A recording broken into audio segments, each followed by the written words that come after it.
Speaker sir, మీరు విశేషమైన అనుభవం కలిగిన సీనియర్ మెంబర్ సార్. మీరు గతంలో చాలా ఉన్నతమైన పదవులు కూడా చేస్తున్నారు. మేము సిన్సియర్గా మిమ్మల్ని ప్రార్థిస్తున్నాం సార్, దయచేసి రికార్డులు తెప్పియండి.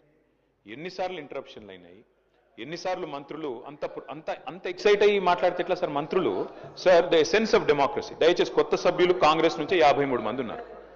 The essence of democracy, the beauty of discussion in assembly sir is discussion, debate, dissent. Sir, opposition అనేది మాకు we will have our say, the government will have its way. That is the essence of democracy. దయచేసి నేను వారిని మిమ్మల్ని కూడా కోరేది sir, మంత్రులకి సంయమనం ఉండాలి, రిస్ట్రెయింట్ ఉండాల్సింది ట్రెజరీ బెంచెస్కి. అపోజిషన్ సహజంగానే మేము ప్రభుత్వం చేయని పనులు, ఇస్తానని చెప్పిన మాటలు, హామీలు కాని హామీలు మేము దయచేసి ప్రకాష్ రెడ్డి గారు, స్పీకర్ గారు ఒకటే రిక్వెస్ట్, మంత్రులకి మీరు దయచేసి చెప్పండి. ఇప్పుడు మేము కూడా ప్రొవోక్ చేయాలనుకుంటే మేము కూడా మాట్లాడచ్చు సార్. మేము కూడా చెప్పొచ్చు 30% కమిషన్ అని వాళ్ళ ఎమ్మెల్యేలు అంటున్నారు, 20% కమిషన్ అని సెక్రటేరియట్ లో ధర్నాలు అవుతున్నాయి. నిబద్ధత ఉండాలి.